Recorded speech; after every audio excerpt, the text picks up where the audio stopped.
आज मैं आप लोगों को एक प्रेरक कथा बताने जा रही हूँ। एक बार एक पुत्र अपने पिता से रूठकर घर छोड़कर दूर चला गया और फिर वह इधर उधर यूं ही भटकता रहा। दिन पर दिन बीते, महीने बीते और साल भी बीत गए। एक दिन अचानक वह बीमार पड़ गया। वह अपनी झोपड़ी में अकेला रह गया। अब उसे अपने पिता की याद आने लगी कि कैसे वह बीमार होता था तो उसके पिता सेवा करते थे। उसे बीमारी में इतना प्रेम मिलता था कि वह स्वयं ही शीघ्र अतिशीघ्र ठीक हो जाता था। उसे फिर एहसास हुआ कि उसने घर छोड़कर ठीक नहीं किया। उसने बहुत बड़ी गलती कर दी है। अब वह भी इंतज़ार नहीं कर पा रहा था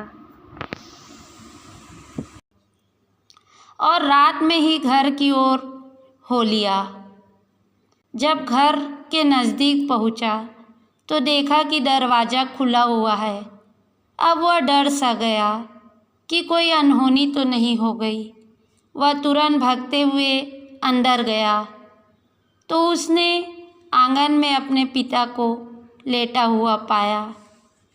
उसे देखते ही उसके पिता ने बाहें फैलाकर उसका स्वागत किया। पुत्र की आंखों में अब आंसू आ गए। उसने पिता से पूछा कि ये घर का दरवाज़ा खुला है, क्या आपको पता था कि मैं आऊँगा? पिता ने उत्तर दिया, अरे पगले, ये दरवाज़ा उस दिन से बंद ही नहीं हुआ जिस दिन से तू गया है। मैं सोचता था कि पता नहीं तू कब आ जाए और कहीं ऐसा ना हो कि दरवाज़ा बंद देखकर तू वापस लौट जाए। तो दोस्तों, ये थी एक छोटी सी कहानी। ठीक इसी प्रकार की स्थिति उस परम पिता परमात्मा की भी है। उसने भी प्रेमवश अपने भक्तों के लिए द्वार खुले रख छोड़े हैं कि पता नहीं कब भटकती कोई आत्मा, कोई संतान उसकी ओर लौट आए। हमें आवश्यकता है कि केवल इतनी कि उसके प्रेम को समझें और उसकी ओर बढ़ चलें।